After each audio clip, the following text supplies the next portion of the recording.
नमस्कार आप सभी को। आज की ताज़ा खबर के लिए चलिए आगे बढ़ते हैं। आगे बढ़ते हुए चलते हैं बिहार को लेकर चुनाव में। उपचुनाव में कौन जीते कौन हारे।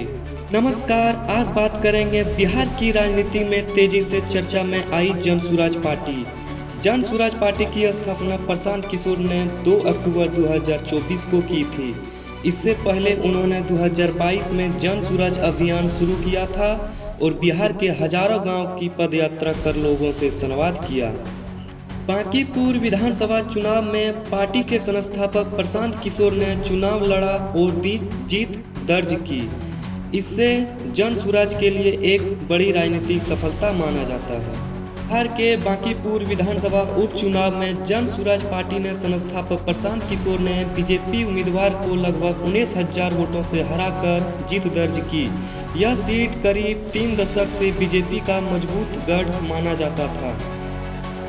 बांकीपुर लंबे समय से बीजेपी का मजबूत क्षेत्र रहा है। ऐसे में यहाँ हार का राजनीति विश्लेषक एक महत्वपूर्ण संकेतक मान रहे हैं। हालांकि एक उपचुनाव का परिणाम पूरे राज्य के भविष्य का अंतिम संकेत नहीं माना जा सकता, फिर भी इस नतीजे ने बिहार की राजनीति में नई चर्चा शुरू कर दी है। इस जीत के बाद प्रशांत किशोर ने लोगों को संदेश दिया कि अब बिहार में सिर्फ शिक्षा, स्वास्थ्य, रोजगार की बात होगी। को सिर्फ 5 किलो अनाज के नाम पर, जातियों के नाम पर वोट लेने का मशीन मत समझिए। जितनी चिंता आप गुजरात की करते हैं उतनी चिंता न भी हो, कम से कम उसकी आधी चिंता भी बिहार की कीजिए। हम लोग भी वोट देते हैं। हम लोग के बच्चे बाहर जाकर 10-15 हज़ार रुपये में मजदूरी करें, इनमें बस में जानवर की तरह बैठकर बाहर मजदूरी करने न जाना कीजिए। अगर गुजरात के हर प्रखंड में, हर तहसील में, हर मंडल में, हर जिले में फैक्ट्री लग सकती है तो बिहार में क्यों नहीं। सबने इस बात पर एकजुट होकर वोट दिया है कि नहीं, बिहार में नेतृत्व बेहतर व्यक्ति के हाथ में होना चाहिए। बिहार में भी शिक्षा, रोजगार की बात होनी चाहिए। सिर्फ अपराधी, इनकाउंटर, हाफ इनकाउंटर, मार पीट ये करने से हम लोग के बच्चों का भविष्य अच्छा नहीं होगा। लोगों ने इस पर बहुत जमकर वोट किया है। वोटिंग परसेंटेज भले कम रहा हो, लेकिन 50%, करीब 50% लोगों ने हमको मत दिया है। इस चुनाव में आरजेडी भी मैदान में थी, लेकिन मुख्य मुकाबला जन सुराज और बीजेपी के बीच देखने को मिला। इससे यह बहस तेज हो गई कि आने वाले समय में बिहार की राजनीति में मुकाबले का स्वरूप बदल सकता है। यह सीट पिछले करीब 30 वर्ष से बीजेपी का मजबूत गढ़ माना जाता था। इसलिए इस हार को बिहार की राजनीति में एक बड़े घटनाक्रम के रूप में देखा जा रहा है। बीजेपी के अध्यक्ष नितिन नवीन, जो लगातार 5 बार जीत चुके हैं और आज जो एक बड़े पार्टी के अध्यक्ष बन चुके हैं, 10-15 साल से बीजेपी यानी कमल का बटन दब रहा था। पिछले चुनाव में जन सुराज एक भी सीट नहीं जीता था, जिससे लोगों ने काफ़ी उनकी मजाक उड़ाया था। कई लोगों ने ताना मारा था, लेकिन इस बार प्रशांत किशोर ने खेर बदल दिया, जिनसे बीजेपी के होश उड़े पड़े हैं। प्रशांत किशोर ने कहा था, अभी मैं मरा नहीं हूँ, अभी मैं जिंदा हूँ। और हुआ ही ऐसा कि ये सपना सच में बदल गया। प्रशांत किशोर के जीत के बाद बांकीपुर के जनता पंचायत के सीरीज भूषण के अंदाज में डांस कर रहे हैं। आखिर ऐसा हुआ कैसे, जो लगातार 15 साल से जीतते आ रहे हैं, जो उपचुनाव में हार गए। जनता का कहना है कि बीजेपी सरकार में राजतंत्र चल रहा है। सरकार सिर्फ अपना स्वार्थ देख रहे हैं। लगातार पेपर लीक हो रहा है। सरकार रोजगार, शिक्षा, स्वास्थ्य पे ध्यान नहीं दे रहे हैं। अगर ऐसा ही रहा तो आने वाले समय में बीजेपी को हार का सामना करना पड़ सकता है। आखिर कौन है प्रशांत किशोर? चलिए आइए देखते हैं। प्रशांत किशोर लंबे समय तक देश के जाने माने चुनावी रणनीतिकार हैं। उन्होंने कई बड़े राजनीतिक दलों के लिए चुनावी रणनीति बनाई। इसके बाद उन्होंने राजनीति में सीधे प्रवेश किया और जन सुराज पार्टी की स्थापना की। उनका दावा है कि उनकी राजनीति का केंद्र शिक्षा, रोजगार, स्वास्थ्य और सुशासन है। जन सुराज पार्टी की स्थापना प्रशांत किशोर ने 2 अक्टूबर 2024 को की थी। इससे पहले उन्होंने 2022 में जन सुराज अभियान शुरू किया था और बिहार के हजारों गांव की पदयात्रा कर लोगों से संवाद किया। क्या अब जन सुराज इस जीत को पूरे बिहार में राजनीतिक समर्थन में बदल पाएगी और क्या बीजेपी इस हार के बाद अपनी रणनीति में बदलाव करेगी?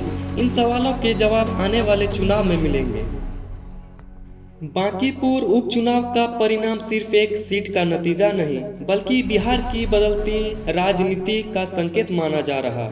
एक ओर जन सुराज ने बड़ी जीत हासिल की है, वहीं दूसरी ओर बीजेपी और अन्य दलों के सामने अपनी रणनीति और मजबूत करने की चुनौती है। अंतिम राजनीतिक तस्वीर आने वाले चुनाव में और स्पष्ट होगी। अब सबसे बड़ी सवाल यह है कि क्या जन सुराज आने वाले चुनाव में जेडीयू, बीजेपी, आरजेडी और अन्य दलों को बड़ी चुनौती दे पाएगी? राजनीतिक विश्लेषकों का मानना है कि एक उपचुनाव का नतीजा पूरे राज्य की राजनीति का अंतिम संकेत नहीं होता, लेकिन यह बदलते जनमत का एक महत्वपूर्ण संकेत जरूर हो सकता है। दूसरी ओर मुख्यमंत्री सम्राट चौधरी के सामने विकास, कानून व्यवस्था, रोजगार और बुनियादी सुविधाओं जैसे मुद्दों पर जनता की उम्मीदों पर खरा उतरने की चुनौती है। वहीं विपक्ष और जन सुराज सरकार की नीतियों पर लगातार सवाल उठा रहे हैं। बिहार की राजनीतिक इस समय बेहद दिलचस्पी दौर से गुजर रहा है दोस्तों। एक तरफ सत्तारूढ़ गठबंधन अपनी पकड़ बनाए रखने की कोशिश कर रही है, तो दूसरी तरफ जन सुराज जैसे नई पार्टी खुद को एक विकल्प के रूप में पेश कर रही है। आने वाले चुनाव तय करेंगे कि बिहार की जनता किस दिशा में अपना जनादेश देती है। आइए बात करते हैं कि भारतीय जनता पार्टी के उम्मीदवार कौन थे जिसको जन सुराज के नेता प्रशांत किशोर ने पछाड़ा। जन सुराज के संस्थापक प्रशांत किशोर ने बीजेपी उम्मीदवार नीरज कुमार को लगभग 19,000 वोटों से हराकर अपनी पहली चुनाव जीत दर्ज की है। प्रशांत किशोर के जीत के बाद बिहार की राजनीति में नई चर्चाएं शुरू हो गई है। राजनीतिक दल अब आने वाले चुनाव को रणनीति पर काम कर रहे हैं। राजनीति विश्लेषकों का कहना है कि इस नतीजे के बाद बीजेपी को बिहार में अपनी चुनावी रणनीति का दोबारा विचार करना पड़ सकता है। वहीं जन सुराज पार्टी के लिए यह जीत एक बड़ी राजनीतिक शुरुआत मानी जा रही है। हालांकि एक उपचुनाव का नतीजा पूरे राज्य के भविष्य के अंतिम संकेत नहीं माना जा सकता। पार्टी का कहना है कि उनका मुख्य उद्देश्य बिहार में बेहतर शिक्षा, स्वास्थ्य, रोजगार, सुशासन और भ्रष्टाचार पर नियंत्रण जैसे मुद्दों पर काम करना। इन खबरों से हटके चलिए थोड़ा बिहार के बारे में खबर जानते हैं। सबसे बड़ी खबर, मुजफ्फरपुर में कांवड़ यात्रा को देखते हुए 3 अगस्त से 10 अगस्त तक सभी स्कूल और कॉलेज बंद रखने का फैसला लिया गया। प्रशासन ने सुरक्षा और ट्रैफिक व्यवस्था को ध्यान में रखते हुए एक निर्णय लिया है। जंतर मंतर के बाद अब रांची में प्रदर्शन के लिए हो रहे हैं तैयार सीजीपी के नेता अभिजीत दीपके। उन्होंने कहा, झारखंड के छात्रों को हमारा सपोर्ट है। 30 लाख टीजीटी के लिए 20 लाख, वीडियो सीओ के लिए 1 करोड़ और डीएसपी के लिए जो है तो आपको निर्धारित यहाँ पर नहीं किया है, काहे कि उसमें 1.25 करोड़, 1 करोड़ 50 लाख। बताया जा रहा है कि जेपीएससी और जेएसएससी भर्ती परीक्षा में कथित पेपर लीक और अनियमितताओं को लेकर रांची में छात्रों का आंदोलन लगातार तेज हो रहा है। सैकड़ों अभ्यर्थी कई दिनों से धरने पर बैठे हुए हैं।